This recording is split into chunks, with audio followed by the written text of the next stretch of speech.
Hey friends, welcome back to my channel. As promised, today I have a little chat with you, sharing my most useful apps, my most used apps more so, that could be really helpful for both expats and travelers. So regardless if you're living in Italy or if you're traveling here, I am sure that you might really enjoy these apps as well. So as you can see, I'm all ready to dive into this chat.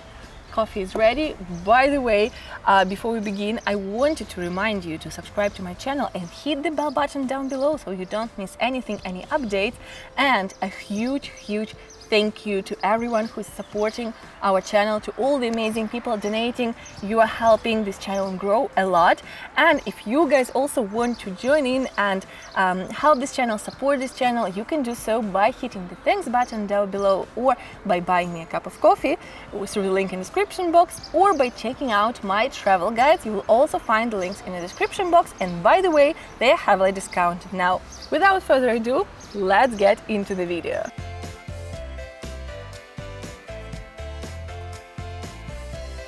My number one app that I cannot recommend enough for travelers, for expats, for everybody going to Italy, guys, is the Trenitalia app. The Trenitalia app is the official app of the railways, or the Italian railways.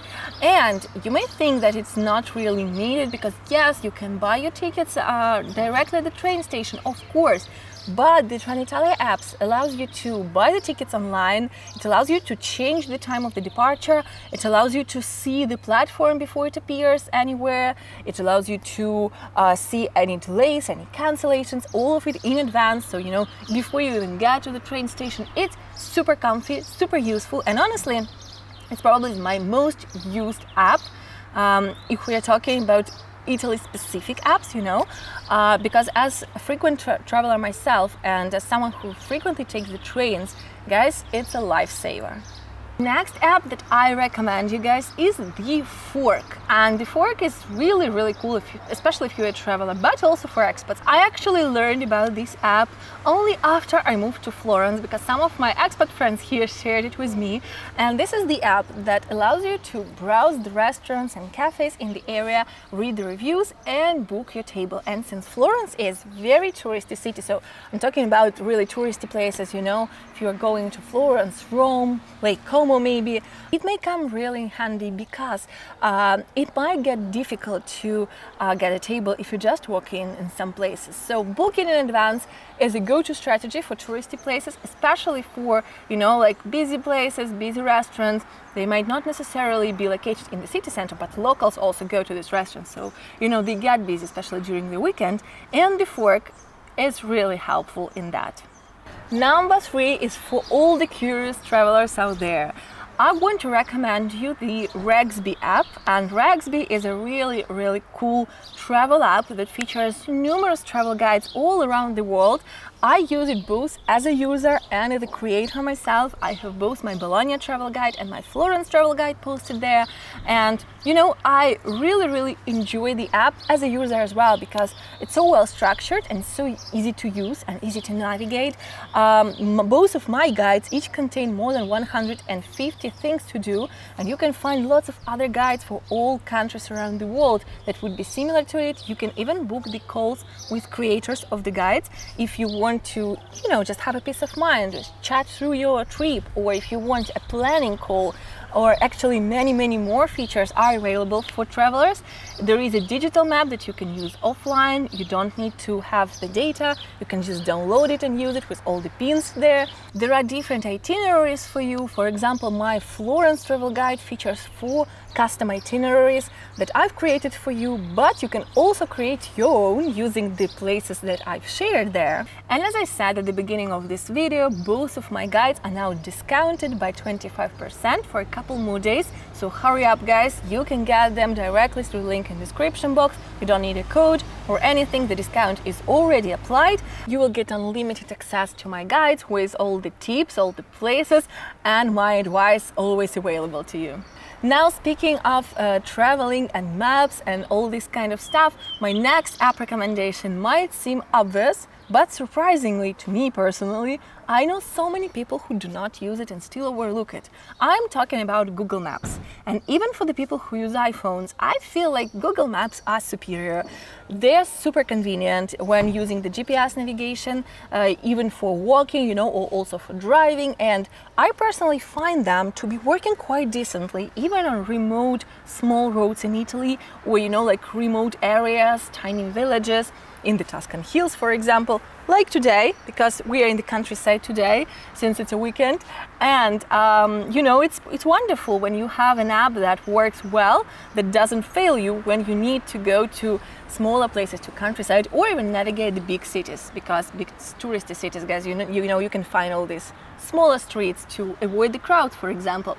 What I particularly love about the Google Maps is that they can also work offline. You can download them, but you can also download just a part of the map, and it will help you to navigate just the area that you need without having to download all the maps.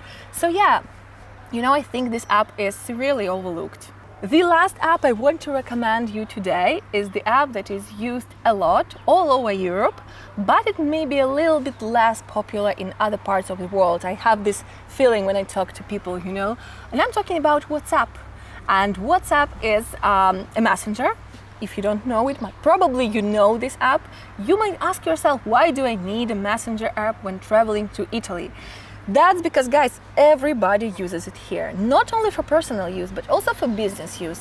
What I'm saying is that imagine you are going to an Airbnb and your host will most likely use WhatsApp for you know, messages, for correspondence, for communication. It just gets easier. Sure, you can call them probably, but you don't need to have your international roaming data. You only need to connect to Wi-Fi, and then you'll be able to message your host or call your host. That's really helpful also, and that's something I personally find quite curious, you know, but in Italy it's very common, especially with smaller businesses like small wineries in the countryside, small restaurants, agriturismo, this kind of things. It's very common for them to use WhatsApp for bookings, to use WhatsApp for, you know, all the logistics. So yeah, it's not uncommon to see, you know, maybe you open the website of a small winery, you want to arrange a tasting, and they will leave their WhatsApp number and ask you to message them on WhatsApp. That's super common in Italy. So if you want this authentic experience, you know, if you want to go the beaten path, if you want to visit the small local businesses like wineries, once again, WhatsApp may be really useful in that. Even though I said that WhatsApp was my last app for today, I have a bonus app, bonus entry for the budget travelers, guys. There is an app called Too Good To Go that can be a lifesaver for those traveling on a budget. And this app actually connects various restaurants and cafes around the city where you're located and where you are searching for it. And at the end of the day, these restaurants and cafes would sell everything that was unsold that day. So all good, all fresh products that were just not being sold that day, they sell them all to the users of this app, the restaurants and cafes participating, obviously connected to this app. You can find really good deals there. You can find like full meals there for very reduced price. And I know that many travelers who want to visit some places affordably without spending too much find it really helpful. So, you know, just a second thought, I wasn't planning to include it today, but then I thought you might actually like it and appreciate it. By the way, guys, speaking of budget travel, if you're new to my channel, I have lots of budget travel videos. You can find them all on my channel. I will leave you a link up here. Check them out for my best tips and also the best places where to save money on food and also on visits and everything. And that's it, guys. I hope that you enjoyed this video. Let me know if you use any of these apps, or maybe you've used them in the past. Let me know what you think about them, and also let me know in the comments if there is anything else that you would like me to cover, both in terms of traveling to Italy or living here, moving here, you know, any advice that you might need. I'd be happy to help you out. And yeah, I remind you once again to subscribe to my channel and hit the bell button, and I will see you in the next video. Thank you so much for watching and enjoy your day.